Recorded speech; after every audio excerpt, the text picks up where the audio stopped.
¿Qué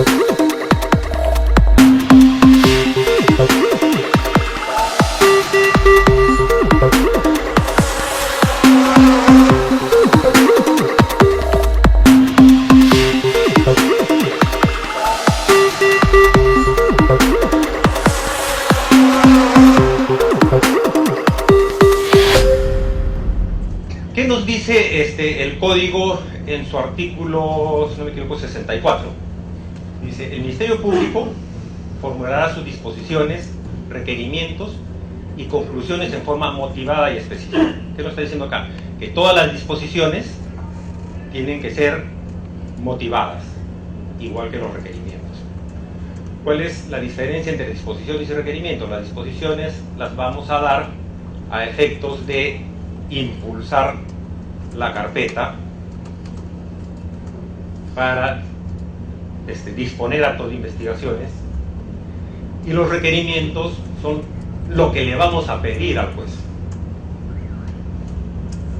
porque nosotros tenemos limitaciones para restringir derechos. Nosotros tenemos la facultad de enmendar violaciones de derechos. Por ejemplo, cuando llegamos a una dependencia policial y vemos que ha habido una detención arbitraria, reparamos el daño y disponemos la libertad.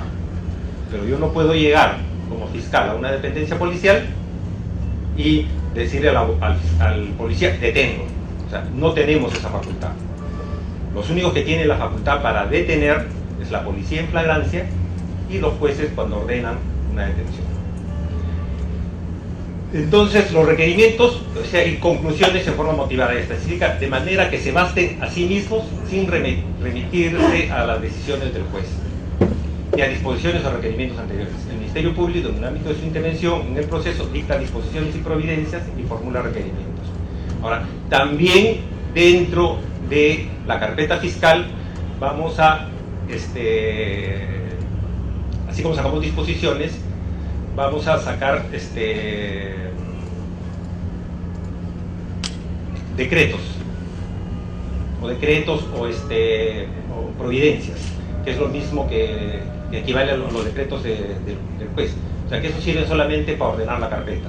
Por ejemplo, recibimos un documento el cual hemos pedido y no necesitamos trasladar a la otra parte, dice: téngase presente y agrégese a la carpeta fiscal. Ahora, también dentro de los actos del Ministerio Público, dentro de nuestra función, también establece el artículo 122, si no me equivoco, dice: el Ministerio Público, en el ámbito de sus intervenciones en el proceso, dicta disposiciones y providencias. Las providencias son, como le dije, para ordenar la carpeta, y las providencias y las disposiciones nos sirven para impulsar la carpeta. ¿Cuál sería una de las principales diferencias, ¿no? Que las providencias no las necesitamos necesariamente notificar a las partes, pero las disposiciones sí. Toda disposición tiene que ser notificada a las partes. Toda disposición. Yo no puedo sacar una disposición que no notifique a las partes. ¿Por qué? Porque es lo que estábamos conversando. Si yo en mi disposición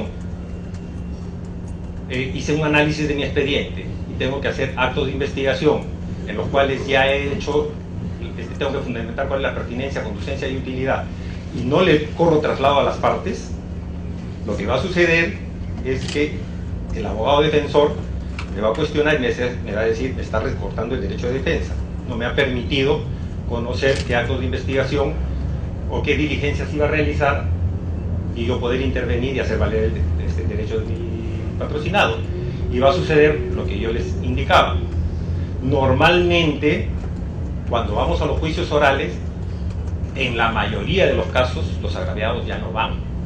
Entonces, el agraviado recuperó su bien, o ya pasó a veces 1 año, 2 años, porque lamentablemente, por más que hablemos de que este modelo procesal acelera los procesos, cuando vamos a juicio oral hay una mora increíble, y en provincias peor. A veces, después de 2 años de haber presentado el control de acusación, recién se está realizando un juicio oral, más 6 meses o 1 año que nos debemos después de 3 años. Ándate, búscate a un agraviado después de 3 años.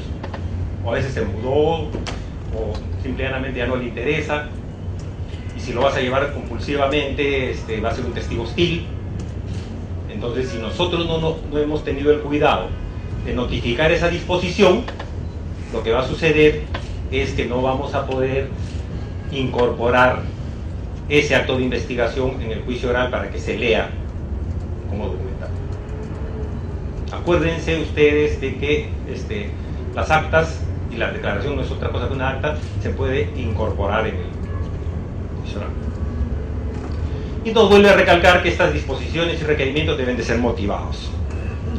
Asimismo, existe un artículo que, si no me acuerdo si es el 142, si no me equivoco, que habla de los requerimientos fiscales y nos indica que los requerimientos que el fiscal formula al juez de la investigación preparatoria deben acompañarse con el expediente original o con las copias certificadas. En un primer caso nos decían podrá o tendrá, acá es imperativo, o sea, tenemos que acompañarlos con las copias certificadas correspondientes. ¿A qué se refiere? A lo que sea necesario para acreditar nuestro pedido. Por ejemplo, si voy a pedir yo un requerimiento de prisión preventiva, tengo que presentar todos los graves y fundados elementos de convicción que estoy señalando en mi requerimiento. El fiscal de la Nación ha sacado en este caso una directiva que es objeto de problemas con los jueces en respecto a a acompañar copias certificadas de las partes pertinentes, y ha señalado que cuando es voluminoso podemos presentarlo en un soporte técnico. Ese es un gran problema porque a veces la defensa o algunos jueces no aceptan eso, pese a que el código establece que el fiscal de la Nación puede dar directivas. Entonces, normalmente hacemos reuniones de coordinación entre los equipos técnicos distritales y en muchos casos se ha logrado que se acepte que estas copias no sean físicas, sino sean un soporte técnico. Ahora vamos a ver la caducidad. ¿Por qué vamos a ver el tema de la caducidad? Porque está relacionado mucho también a los requerimientos que tenemos que hacer, y el cual nos dice: el vencimiento de un plazo máximo implica la caducidad de lo que se pudo o debió hacer, salvo que la ley permita prorrogarlo. Entonces, ¿qué sucede? Nosotros, por ejemplo, podemos solamente realizar actos de investigación dentro de la investigación preliminar o la preparatoria. Como nosotros ya sabemos, ya se ha dicho de que la investigación preliminar forma parte de la investigación preparatoria, pero con plazos distintos. Eso se solucionó con la casación de Trujillo. Pero acá viene la parte interesante: dice, los plazos que solo tienen como fin regular la actividad de fiscales y jueces serán observados rigurosamente por ellos. Sin observancia solo acarreará responsabilidad disciplinaria. ¿Por qué señalamos esto? Por ejemplo, cuando nosotros tenemos que presentar un requerimiento acusatorio, después de haber concluido la investigación preparatoria, el código nos dice que tenemos 15 días. Y dentro de esos, con vencidos esos 15 días, tenemos que haber presentado ya nuestro requerimiento acusatorio. ¿Qué sucedería, por ejemplo, si caducaría? Generaríamos impunidad, porque entonces el abogado defensor diría: oye, ha caducado el plazo para que el juez, el fiscal haga su requerimiento acusatorio, por lo tanto ya no le puedes acusar. Por eso se señala que los que regulan la actividad fiscal y de los jueces acarrean responsabilidades disciplinarias. Si yo lo presento el día 20, simplemente pues me mandarán a control interno, y control interno me sancionará por no haber cumplido ese plazo. Y eso se da también en muchos casos, por ejemplo, cuando pedimos lo que estábamos conversando con la doctora, las confirmatorias de las disposiciones que el fiscal, o sea, que dentro de sus funciones dispone, ¿no? Por ejemplo, la incautación, que más adelante vamos a ver, que tiene que disponer, o sea, después de que dispone la incautación, tiene que confirmar esa disposición, y el código dice inmediatamente, no señala un plazo específico. Inclusive ha sido objeto de eso de un plenario, porque antes se decía que muchos abogados interpretaba que como no se había pedido la confirmatoria o la convalidación, automáticamente esa era una prueba ilícita y no podía ser usada en el juicio oral. Con este plenario se determinó y se aclaró que solamente implica pues la sanción disciplinaria y no la anula como acto de investigación para poderlo someter después a prueba en el contradictorio del juicio oral. Entre los principales requerimientos, porque ahora lo vamos a ver en forma genérica. El día de mañana el doctor Omar Tello, si no me equivoco, va a tratar los principales requerimientos, los de mayor uso, en forma más detallada. Justamente tenemos el examen corporal del imputado, pero tiene este examen corporal, como ya lo había señalado la doctora, inicialmente tenemos que pedírselo al juez. Y tienen que ser estos exámenes corporales en pena mayor de 4 años. Y esto está regulado en el artículo 211 y siguiente del Código Procesal Penal. Pero como le habíamos estado conversando, este examen corporal en algunos casos el fiscal los puede disponer cuando hay, y hacemos la ponderación de derechos jurídicos que vamos a violentar, entonces podemos disponerlos y vamos a pedirle al juez que nos convalide esa disposición que hemos dado nosotros para violar ese derecho fundamental. Porque ya sabemos que el único derecho que no podemos violar es el derecho a la vida. Después, todos los otros derechos podemos restringirlos, las comunicaciones, a la libertad, que es otro de los principales derechos. Entonces, el Código establece el procedimiento en el cual tenemos que seguir a efectos de realizar intervenciones corporales, como en los casos, como por ejemplo, que tenemos que sacar muestras de ADN. También regula el tema de los controles de alcoholemia, cuando en la primera diligencia hacen, por ejemplo, el que no tiene nada invasivo, de soplar, ¿no? Inicialmente soplan el tubito con el contenido químico ese, si se pone blanco hay alcohol en la sangre, o el de aire aspirado cuando soplan en el tubito ese, ya que es más moderno, y el fiscal entonces ahí ya dispone que pase el reconocimiento, la extracción de muestra sanguínea, y también el código establecido lo que implica que el imputado no quiera someterse a este control. Ahora, lo que también ya creo que de cierta manera habían visto con la doctora es el allanamiento fuera de los casos de flagrancia delictiva. Ese es otro requerimiento que vamos a efectuarle al juez. Ya ha quedado claro que en flagrancia delictiva se puede hacer el allanamiento cuando no hay peligro en la demora. O sea, el acto tiene que ser inmediato. O sea, conozco el testigo policial, conoce la flagrancia y actúa inmediatamente. Era muy común lo que les contaba la doctora Marlene, de que la policía decía, ayer por acciones de inteligencia tomé conocimiento de que en ese inmueble estaban comercializando droga, y al día siguiente me zafaba con todos los efectivos policiales, rompía puertas y me metí y detenía a personas. Eso ya ha quedado zanjado y aclarado por el Tribunal Constitucional. Solamente tiene que haber inmediatez en el tiempo entre que yo conozco el hecho flagrante y allano el domicilio. O sea, eso no quiere decir de que un delito de tráfico ilícito de drogas yo no pueda allanar un domicilio sin orden judicial. Porque imagínese que, por ejemplo, tomo conocimiento en este momento que están acopiando droga en grandes cantidades y la droga puede ser movilizada, porque normalmente la droga no permanece guardada en la cocina. O sea, si yo tomo conocimiento, si el efectivo policial toma conocimiento de que está la droga ahí y interviene y hay inmediatez y no hay tiempo para recurrir al juez a pedir una orden judicial, es válido el allanamiento.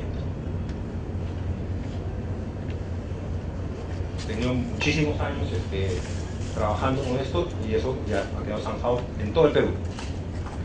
Tiene que haber inmediatez entre la flagrancia y el allanamiento. Si yo tengo tiempo de recurrir al juez, tengo la obligación de recurrir al juez. No es una decisión ya ni del policía ni del fiscal. Si yo puedo asegurar la escena del delito, o sea, la escena donde se está copiando, por ejemplo, la droga, sin que corre el riesgo de desaparecer, ¿puedo recurrir al juez? Tengo que recurrir al juez. Y en los casos, por ejemplo, inclusive el allanamiento establece todo un procedimiento, ¿no? Que tengo que tocar la puerta y decirle que tengo una orden de allanamiento y que voy a ingresar a su domicilio. Imagínense en un caso de microcomercialización. O sea, siempre tenemos que trabajar en forma ponderando derechos. Si yo le toco la puerta y le doy la oportunidad al microcomercializador a efectos de que me abra y todavía me vea si me deja pasar, que llame a su abogado, lo que va a suceder es que va a desaparecer la droga. Lo más común, los que hemos trabajado como fiscales, sabemos que no tienes pues grandes cantidades. Tiras por el baño y cuando entras no encuentras ni rastros. Entonces, en toda decisión que tenemos que tomar como fiscales, tenemos que hacer ponderación de derechos. Por eso es que ven que cuando llega el escuadrón Eterna, creo el escuadrón verde, llegan con la orden judicial, rompen la puerta y entran inmediatamente. Porque si cumplen el protocolo que señala el código para un caso común, no vamos a encontrar ninguna evidencia. Porque hay evidencias que tú te las puedes hacer fácilmente. En esos casos han sobredimensionado la actuación del fiscal, porque inclusive en la resolución de allanamiento yo tengo que poner el nombre del fiscal que va a participar en esa diligencia. En otras partes del mundo, creo que acá en el Perú es el único sitio donde el fiscal participa en el allanamiento. Pero en Colombia, en Chile, lo que hace el fiscal es recibir el pedido para allanar un inmueble, lo tramita ante el juez, se lo da al efectivo policial y le dice: ejecuta tu medida. ¿Por qué? Porque ellos tienen la teoría que si no el fiscal se convierte en testigo del hecho. Eso también lo van a desarrollar posteriormente. Tenemos otro de los requerimientos, es la exhibición e incautación de bienes. Esto también está relacionado con el peligro en la demora. Si yo tengo tiempo de asegurar un bien y pedirlo judicialmente para su incautación, tengo que seguir ese procedimiento. Pero si hay peligro en la demora de que se pierda el bien o la evidencia, lo incauto directamente. En este caso, le pido, aseguro el bien y le pido al juez la incautación del bien. Por ejemplo, bienes inmuebles, libros contables. Ahora, también tenemos la exhibición e incautación de bienes, de actuaciones y documentos no privados, cuando son documentos públicos. Y en estos casos también se da, por ejemplo, el tema de en las investigaciones de corrupción de funcionarios. A veces nos dicen: no, entonces es secreto. Entonces tenemos que recurrir obligatoriamente al juez y el juez va a hacer una evaluación, una ponderación de derechos. En toda decisión que nosotros requiramos tenemos que siempre hacer básico ponderación de derechos. Ese es, cuando nosotros ponemos ese test de ponderación, que es el que nos exige el Tribunal Constitucional para declararnos fundados o infundados un habeas corpus, una acción de amparo, el tribunal nos va a exigir que hayamos hecho, para tomar esa decisión, una ponderación de derechos. Y si nosotros hemos hecho una adecuada ponderación de líneas jurídicas y hemos tomado la decisión, el Tribunal Constitucional lo va a rechazar. Yo tengo, ya ni me acuerdo cuántos habeas corpus, tengo algunos que han llegado hasta el Tribunal Constitucional. En el ejercicio de la función siempre vas a tener que asumir responsabilidades. Siempre vas a tener que tomar decisiones, y las decisiones implican que en algún momento puedan ser cuestionadas. Yo me acuerdo, por ejemplo, que me plantearon un habeas corpus por el plazo razonable en un delito de tráfico ilícito de drogas. Y aquí la importancia de lo que le decía la doctora Marlene. Era un delito de tráfico ilícito de drogas, estábamos en el 5.º día y le plantearon un habeas corpus. ¿Por qué? Porque decían que no era razonable que esté detenido 5 días, es imputado. Pero ¿qué sucede? ¿Cómo es que uno no va a tener problemas? Es que este código tiene que ser un fiscal proactivo, tiene que estar desde el comienzo en la dependencia policial, disponiendo qué actos de investigación necesito para mi teoría del caso, no qué cosa es lo que la policía puede hacer. En ese caso yo había llegado a la dependencia policial, había hecho todas las diligencias, orientación, descarte, mensaje de droga, lacrado, y había dispuesto actos de investigación, como por ejemplo que pasen los exámenes toxicológicos, arroguial, que se pida las declaraciones de los efectivos policiales intervinientes, y había señalado una cronología de actos de investigación que habían pasado, si bien es cierto, 5 días, pero que se estaban realizando y todavía faltaban realizarse. El abogado del imputado se fue hasta el Tribunal Constitucional, y el Tribunal Constitucional terminó dándome la razón. El plazo razonable, por más que sea un delito aparentemente menor, como tráfico, microcomercialización de drogas, se había estado realizando actos de investigación, porque el Ministerio Público no solamente tiene un solo caso, tengo múltiples cantidades de casos y no puedo disponer que en un solo día se haga todo, porque tengo que atender otros detenidos.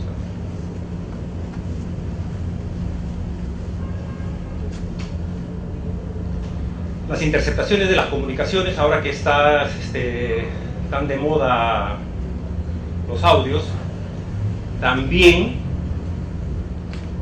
tienen obligatoriamente que realizarse vía orden judicial. No hay ninguna interceptación telefónica que pueda ser convalidada, salvo la que en un momento fue cuestionada, que no, se dice que no es propiamente dicho una intervención telefónica, que es la geolocalización. El requerimiento de geolocalización, en este caso, se hace primero la geolocalización y después inmediatamente yo le pido al juez también la convalidación. O sea, ¿cómo funciona la geolocalización? Tiene que ser un delito grave con pena mayor de 4 años. Por ejemplo, no sé si habrán visto, por ejemplo, un secuestro. Entonces, ¿de qué número telefónico me están llamando? Entonces le pido, porque hay una unidad especial en la DIRINCRI de la policía, se le pide la geolocalización y se le pone en conocimiento del fiscal. El fiscal requiere al juez, el juez a veces se demora 24 horas, 48 horas, y en muchos casos hasta después de 72 horas, ejecutamos la geolocalización y el juez después la convalida. Si no la convalida, entonces no tiene valor. No podemos usar esa geolocalización. Pero en ningún caso tengo conocimiento de que un juez haya desaprobado una convalidación de geolocalización. Y en el caso de las interceptaciones telefónicas, que también la van a ver el día de mañana al detalle, inclusive hay un protocolo de actuación donde yo tengo que completar requisitos, como por ejemplo quién es el titular del número, o si no, de lo contrario, tengo que señalarle que solamente conozco su apelativo, no puedo identificar quién es la persona. Y eso es lo que generó, y en un momento cuestiona en los casos de famosos cuellos blancos, ¿no? De que siempre estaban identificados con alias y supuestamente tenían conocimiento de quiénes eran. Eso es otro tema. O sea, eso ya se va a tener que estudiar si es prueba prohibida o no.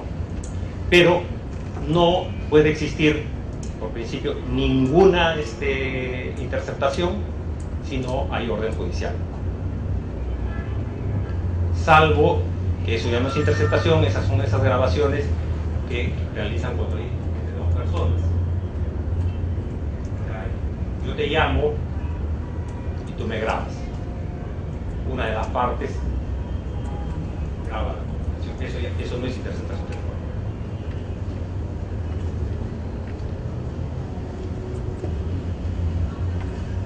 Intervención o grabación o registro de comunicaciones telefónicas y otra forma de comunicación.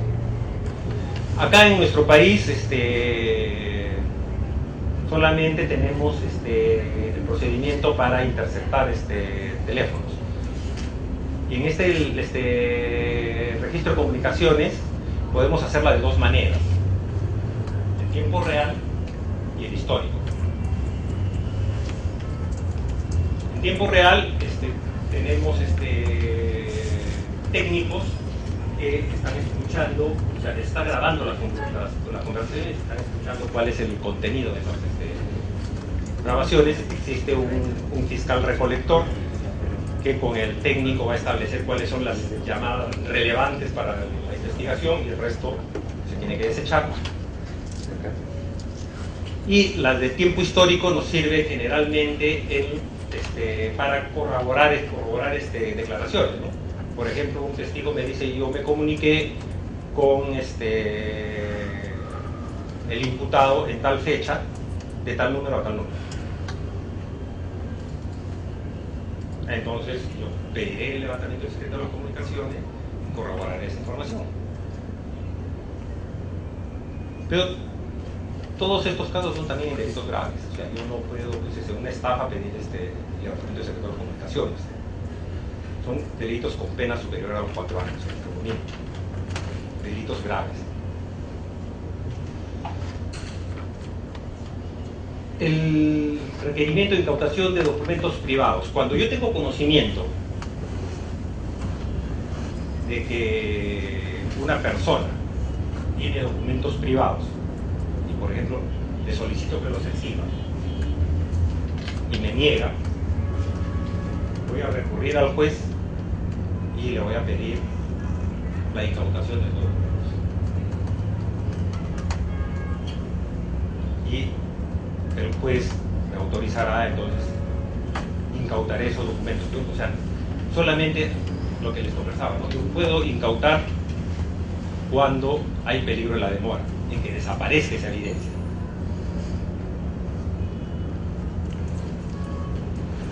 Después también otro requerimiento es el levantamiento del secreto bancario y la reserva tributaria, que ahora eso se usa mucho en corrupción de funcionarios para demostrar los balances patrimoniales, en lavado de activos, pérdida de dominio.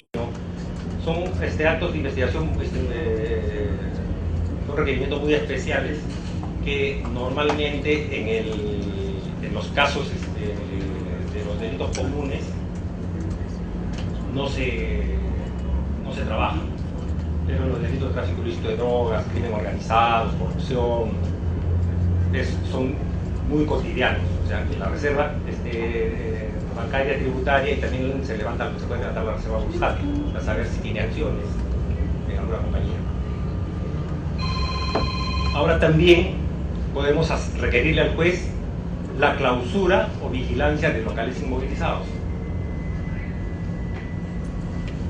Por ejemplo,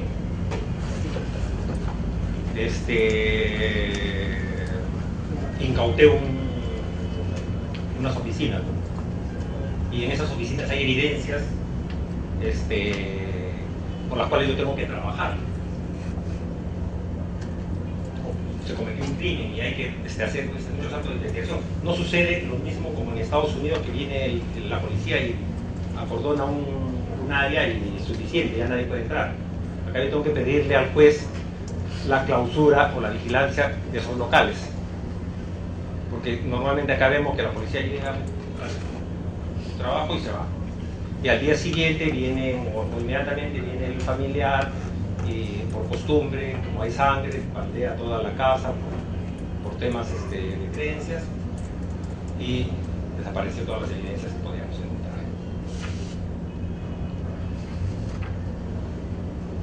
Otro requerimiento que podemos realizar al juez es la prueba anticipada. ¿qué cosa es esto de la prueba anticipada? O sea, normalmente sabemos por teoría de que la prueba se convierte en tal cuando nuestro acto de investigación lo ofrecemos al juez y durante el juicio oral en el contradictorio se va a convertir en prueba. Este es un caso excepcional en el cual, por circunstancias especiales, nos vemos en la obligación de recurrir al juez de la investigación preparatoria para que este acto de investigación se convierta en prueba. Por ejemplo, tenemos un testigo que está desahuciado. O sea, sabemos que no va a llegar al juicio que se va a presentar en un año, medio año. Solicitamos al juez de la investigación preparatoria para que se reciba esa declaración como prueba anticipada y participe el abogado defensor del imputado, y ese acto de investigación lo vamos a hacer simplemente reproducir en el juicio, porque va a tener la condición de prueba anticipada. O por ejemplo, ¿no?, lo que a veces es más común, al testigo o al agraviado lo amenazan, le dicen que lo van a matar si no cambia su versión. Nos enteramos de eso, entonces le pedimos al juez también que se realice prueba anticipada. O por ejemplo, en los casos de actos de investigación que no van a ser reproducidos en juicio, por ejemplo un careo, no lo vamos a poder realizar en el juicio oral, el careo. Entonces le pido al juez que vía prueba anticipada se realice el careo. El artículo 242 nos indica claramente en qué casos procede la prueba anticipada. Ese es un requerimiento que tenemos que realizarle al juez, y para que tenga valor el juez tiene que aceptarlo y notificar a la parte. La detención preliminar, que ahora también es muy popular, ustedes lo han visto, eso la van a desarrollar también el día de mañana con mayor detenimiento, porque es muy importante y generalmente, o sea, las detenciones preliminares las usamos a efectos de asegurar a una persona al proceso, porque generalmente sabemos que se va a escapar. Otro de los temas que está también bastante en boga ahora son los famosos impedimentos de salida. Yo puedo pedir el impedimento de salida del país o del lugar de residencia de la persona, de acuerdo al artículo 295, en delitos cuya penalidad sea superior a 3 años. Yo no le puedo pedir cautelarmente el impedimento de salida del país de un delito menor.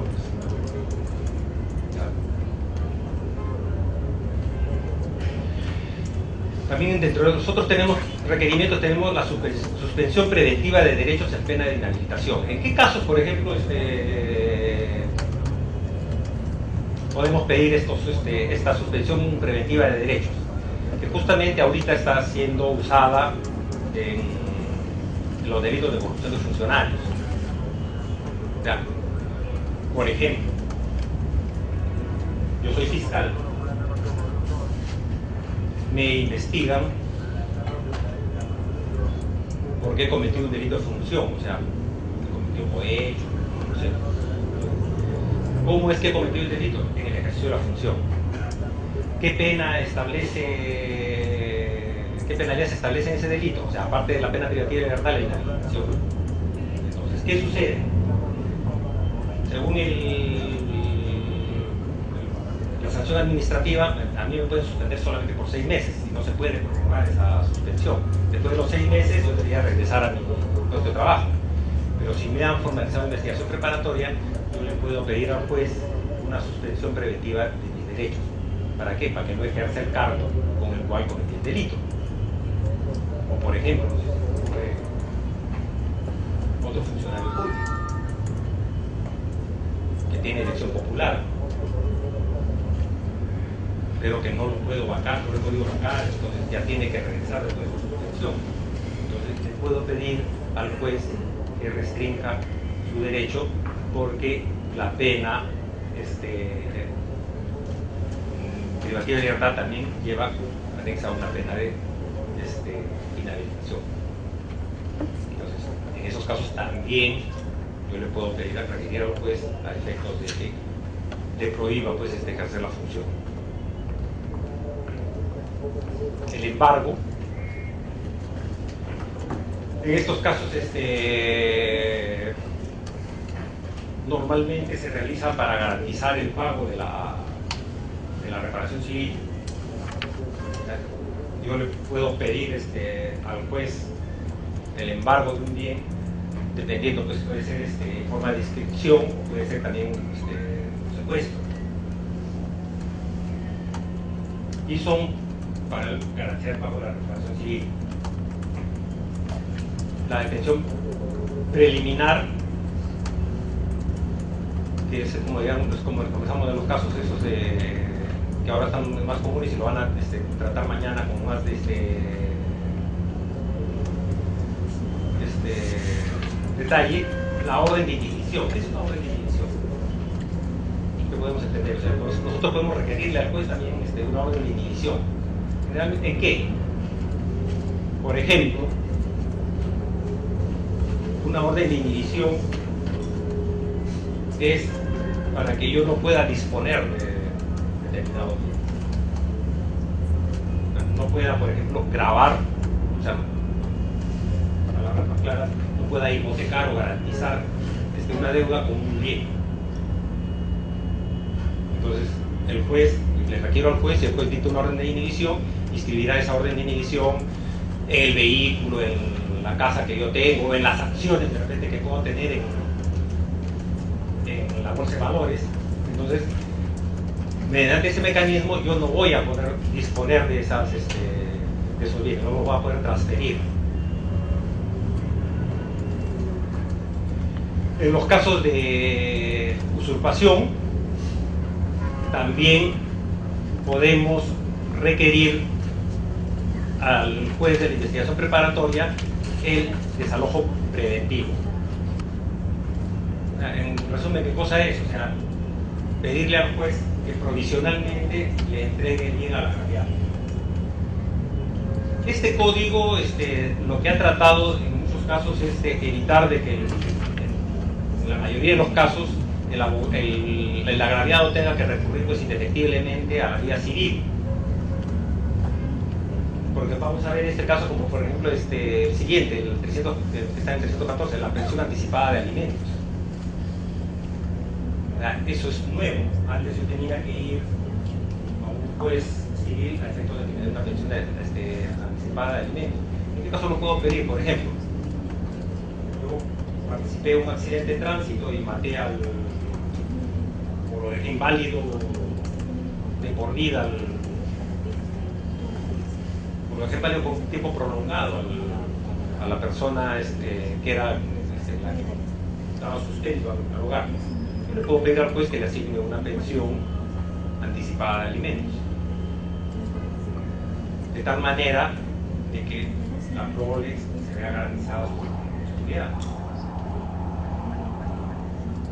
Porque imagínate que en el modelo anterior, ¿qué cosa tenía que hacer? Esperar que lo condenen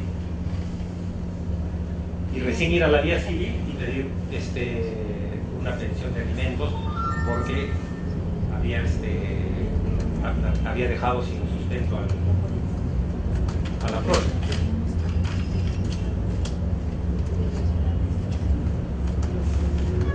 Otro de los requerimientos es la confirmación de incautación. Ya habíamos conversado más o menos, y la otra parte también les había dicho, cuando hay peligro en la demora, yo puedo incautar evidencias. Y puedo, después obligatoriamente, tengo que recurrir al juez a efectos de que el juez convalide esa decisión que yo he tomado, que me diga efectivamente si había peligro en la demora, entonces la decisión que tú has tomado es la correcta.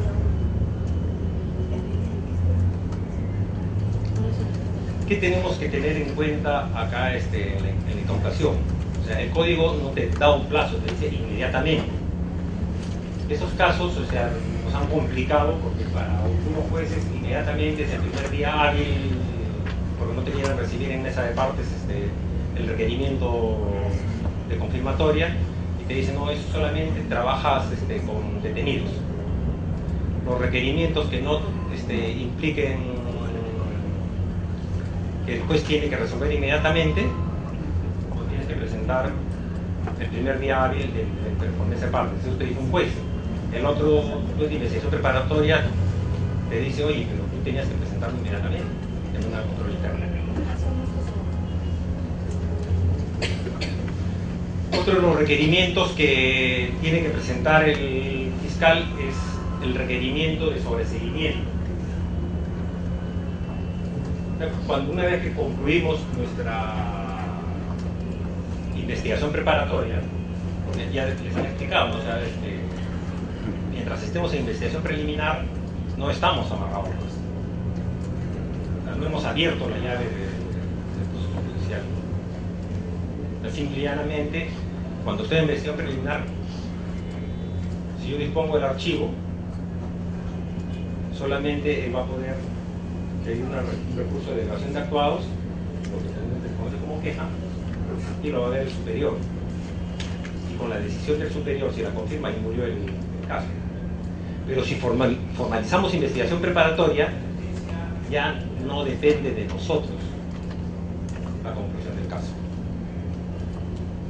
Cuando se da la formalización, la única manera que va a terminar el proceso es con sobreseimiento o acusación. O si se quiere, es un requerimiento mixto, ¿no? Una parte vamos a acusar y otra parte vamos a sobreseer. Obligatoriamente, el que va a tener que emitir la resolución de sobreseimiento es el juez.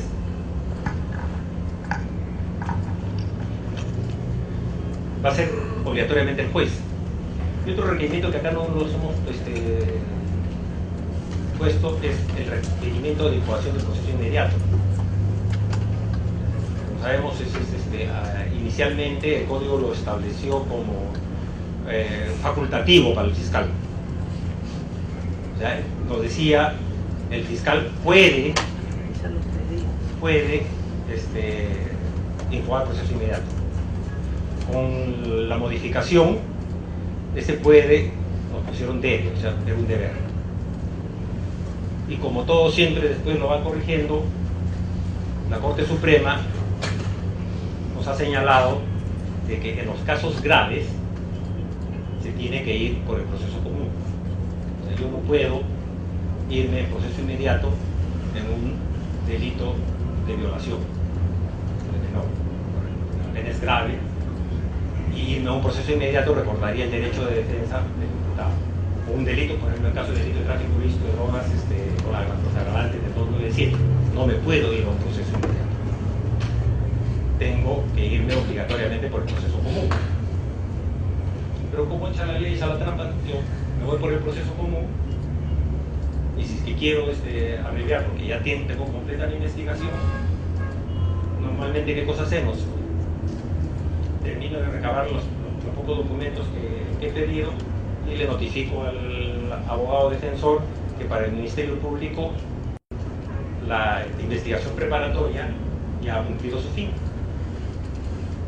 Y le diré que si le doy un plazo para que proponga actos de investigación, de lo contrario voy a dar por concluida la investigación preparatoria.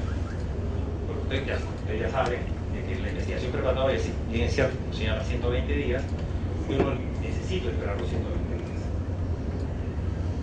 Yo, si no me he ido a proceso inmediato a la semana, al mes, a 15 días, puedo dar por concluida la investigación preparatoria, porque a mi criterio ya no tengo ningún acto de investigación más que realizar, porque tengo todos los elementos para demostrar mi debido caso.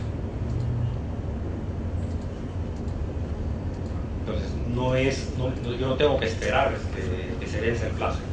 Y eso tiene correlato en lo que llamamos el plazo razonable. Yo no puedo someter a una persona a un proceso con un plazo irrazonable. Y yo ya no tengo nada más que hacer. ¿Para qué lo sigo teniendo procesado?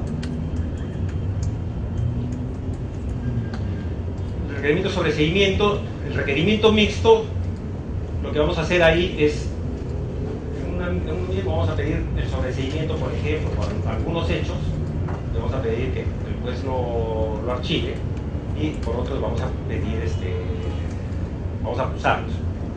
Ahora, ¿qué sucede normalmente en los sobreseguimientos? El juez tiene dos alternativas, no, hasta tres. La primera es estar de acuerdo, porque se hace en audiencia. La primera puede estar de acuerdo con el fiscal y dicta el sobreseguimiento. Si discrepa con el fiscal, tiene dos alternativas. O de lo contrario, dispone de un plazo suplementario a efecto de que se lleven algunos actos de investigación, o lo eleva al superior. Si el superior concuerda con el fiscal provincial, simple y llanamente el proceso ha concluido, el juez no tiene otra salida que dictar el auto de sobreseguimiento. Ya no puede hacer nada. Si el Ministerio Público no acusa, no pueden hacer nada. O de lo contrario, también el fiscal superior puede ordenar al fiscal que acuse. Eso es casi similar a lo que pasa actualmente.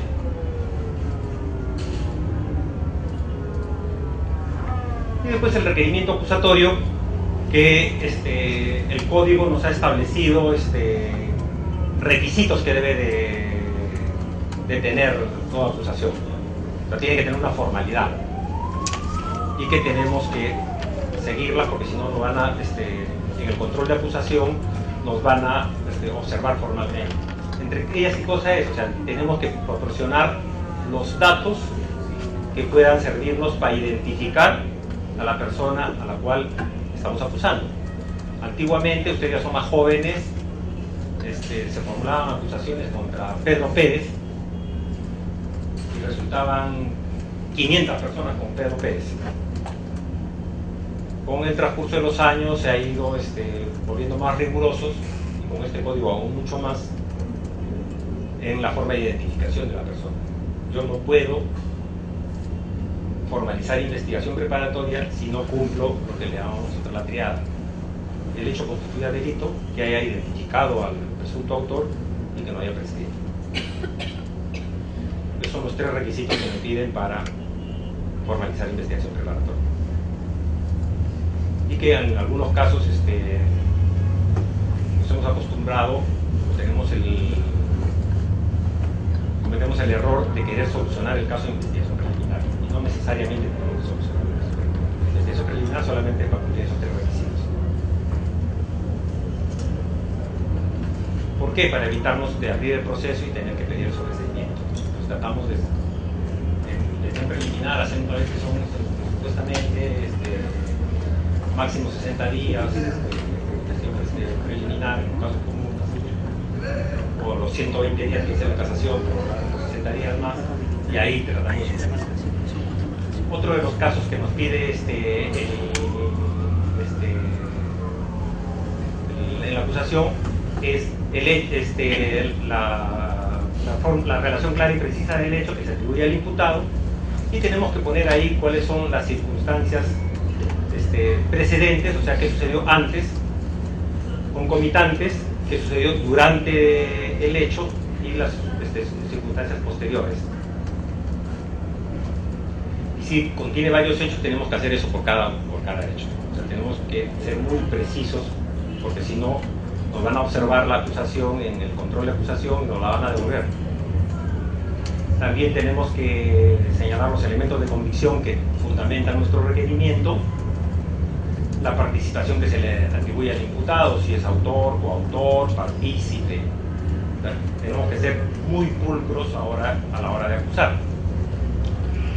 porque todo eso antes el papel aguantaba todo. En el papel podíamos ponerle cualquier cosa al imputado. Ahora no, porque lo que yo diga en el papel, después tengo que ir a una audiencia. Y me voy a enfrentar a un abogado defensor que cuando yo diga A, él me va a contestar y me va a decir, no, el señor fiscal no está señalando lo correcto. Si es que es muy amable, si no me dice el señor fiscal está mintiendo. Las cosas no son así, porque afojas tanto, dice tal cosa. Antes la pasábamos bien porque seamos por escrito y era el problema del juez. Ahora no, ahora en todas las diligencias nos vemos cara a cara con un abogado defensor que si tenemos suerte no está muy bien preparado, pero si está bien preparado, los errores que cometemos nos los enrostran en la audiencia. Y como sabrán ahora, todas las audiencias son grabadas y en muchos casos filmadas. Y lo más triste puede suceder que en un curso escuchemos nuestra voz y el expositor diga lo que no debe hacer el fiscal.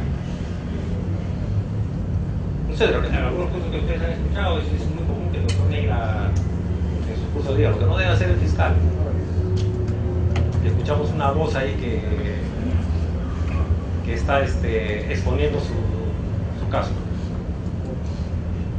Y a veces reconocemos la voz de quien dice casi todos los conocemos.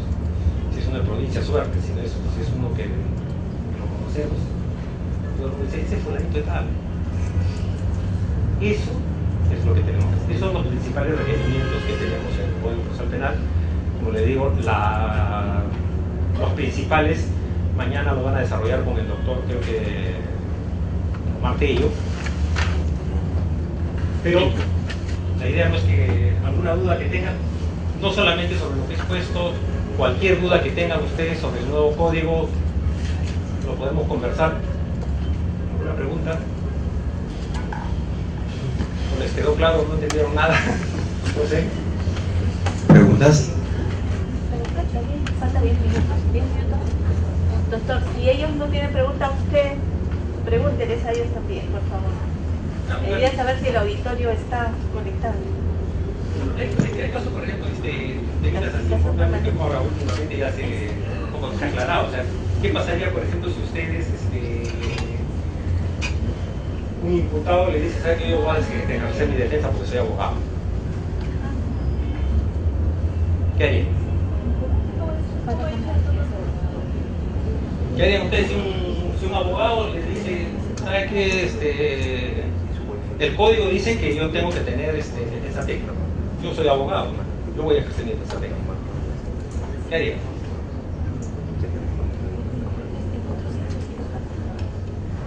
No hay problema. Ejerce su defensa.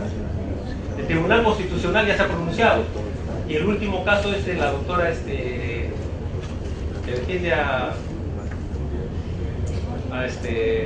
Keiko Fujimori, que está investigada también. O sea, siempre y cuando no haya defensas contradictorias.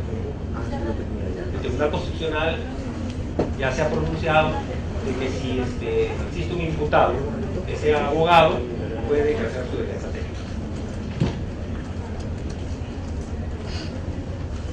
No tienes la obligación de asignarle al defensor público. ¿Por qué? Porque él tiene los conocimientos para ejercer su defensa.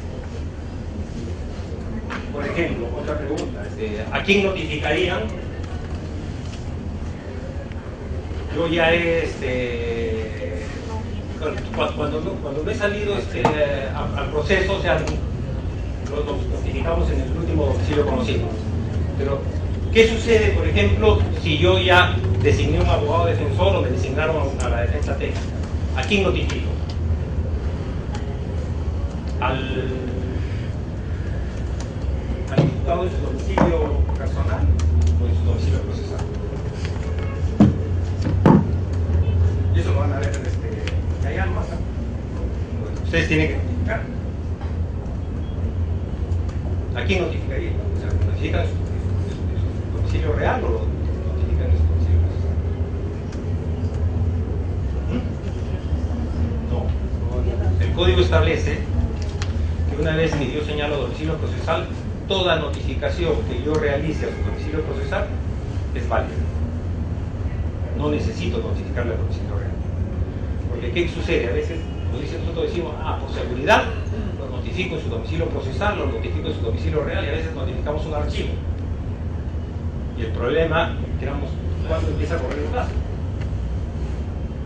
Bueno, yo se lo rechazo y digo el plazo corre desde la notificación que fue realizada a su domicilio procesal, porque así establece el código. Su domicilio procesal, toda notificación que le llegue ahí, si ya después dejó de ser su abogado defensor y no te lo comunicaron formalmente, mala suerte. Él no podrá decir que se me reportó el derecho de defensa porque le notificaron en mi domicilio procesal y ese abogado ya no me representaba.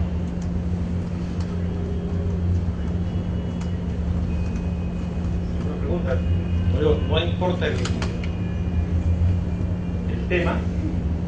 Sí.